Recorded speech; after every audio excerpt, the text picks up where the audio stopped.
O conceito de grandeza vetorial ocupa um espaço grandioso para as ciências exatas e tecnológicas, sendo assim fundamental para a física.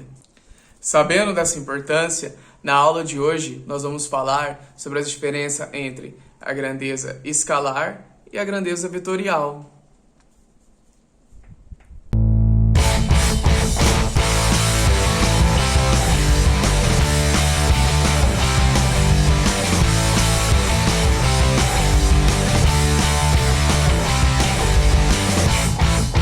Meus queridos estudantes, sejam muito bem-vindos ao nosso canal.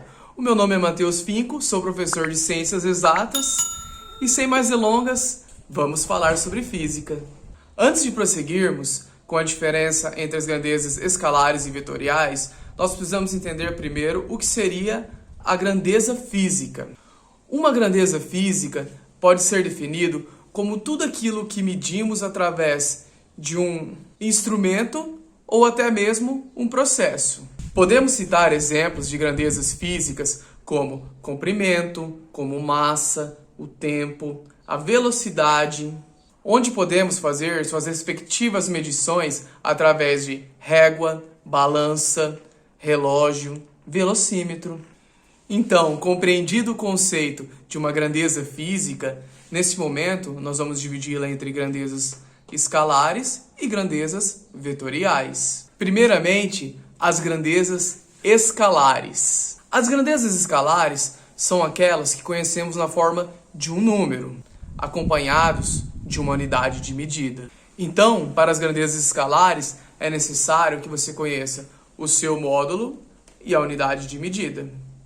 Em relação ao módulo, o que eu pude perceber na minha experiência em sala de aula é que muitos alunos não conseguem compreender o real significado do termo. Ou seja, quando está resolvendo um exercício, apenas colocam um valor, mas não entendem o que ele significa. Então, muitas vezes, o fazem de maneira errada.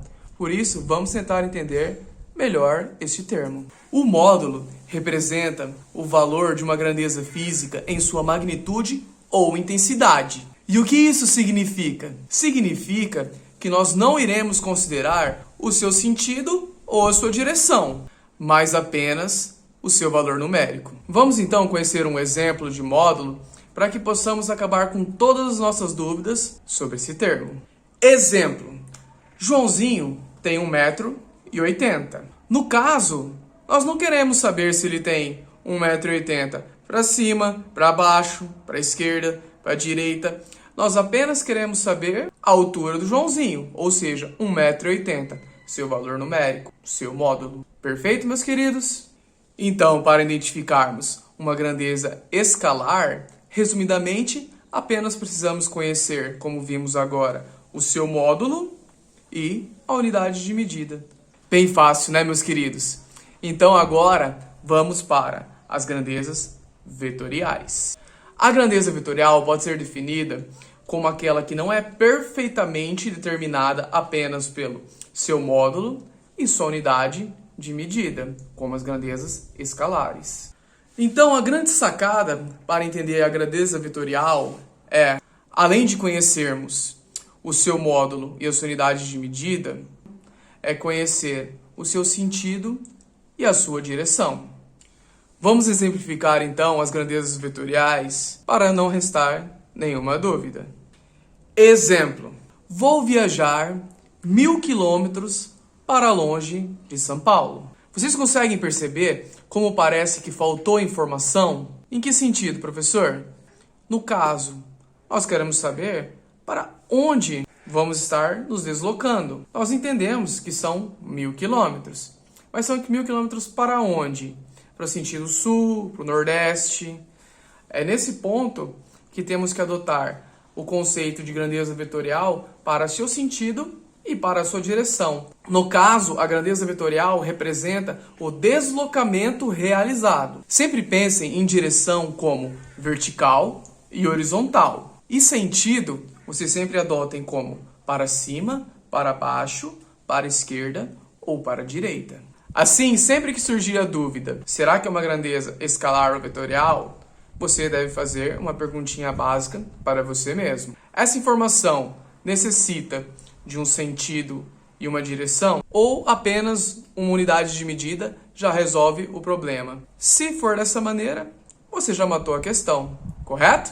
Agora eu vou deixar durante alguns segundos o nosso quadro de informações para que vocês possam tirar um print ou tirar suas anotações para os futuros estudos. Vamos agora fazer um exercício adotando diversas grandezas físicas para identificarmos se são escalares ou vetoriais. Então vamos comigo. A grandeza física deslocamento, ela é uma grandeza escalar ou uma grandeza vetorial? Vocês se lembram que nós já falamos sobre ela quando nós estávamos estudando?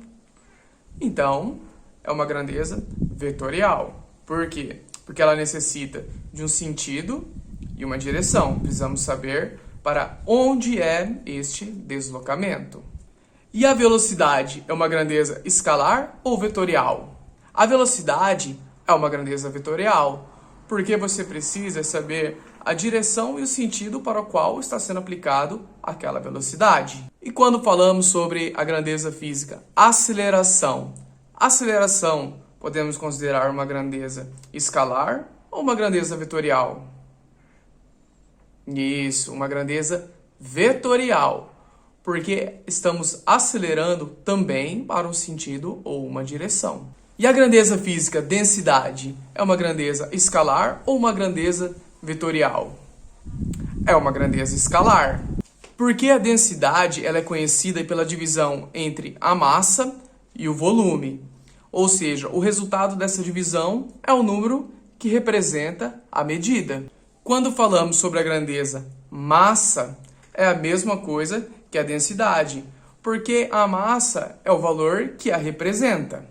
A mesma coisa se aplica para quando falamos sobre a energia, porque a energia é uma coisa que é gasta, ela não tem sentido ou uma direção, a energia está sendo gasta, então é uma grandeza escalar. Diferente de deslocamento, temos a distância, porque quando falamos em deslocamento, estamos falando entre um sentido e uma direção, mas quando falamos em distância, já temos um sentido, uma direção pré-definido. Nós apenas conhecemos a distância entre um ponto A e um ponto B.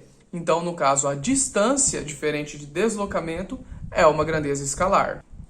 Quando falamos sobre a grandeza física, área, a área também representa uma grandeza escalar, porque a área ela não tem um sentido ou uma direção. A área está naquele ponto estabelecido. Também citamos como uma grandeza escalar o volume, porque o volume representa uma unidade de medida estabelecida num ponto. E para finalizar, a grandeza física, quantidade de movimento. A quantidade de movimento representa uma grandeza vetorial, pois a mesma está representando num sentido ou uma direção a quantidade de movimento que está sendo realizada. Com isso conseguimos finalizar a diferença entre as grandezas escalares e vetoriais. Eu espero que com isso vocês possam ter compreendido a diferença e possam aplicar em todas as maneiras que se tornarem necessárias na sua jornada acadêmica. Então, meus queridos, assim terminamos nossa aula. Eu agradeço de coração por todo mundo que ficou aqui até o final. Espero que tenha sido de muita ajuda para todo mundo. Se você gostou dessa aula, por favor, já solta a gravidade em cima desse like, se inscreve no canal, aciona o sininho das notificações. Assim o YouTube ajuda nós a crescermos e poder chegar a todas as pessoas que precisem também desse conteúdo. Se você tiver aquele seu amigo que tiver com aquela dificuldade em física, já recomendo o canal para ele também, para nós podermos descomplicar essa dificuldade. Meu nome é Matheus Finco e agora vamos falar sobre física.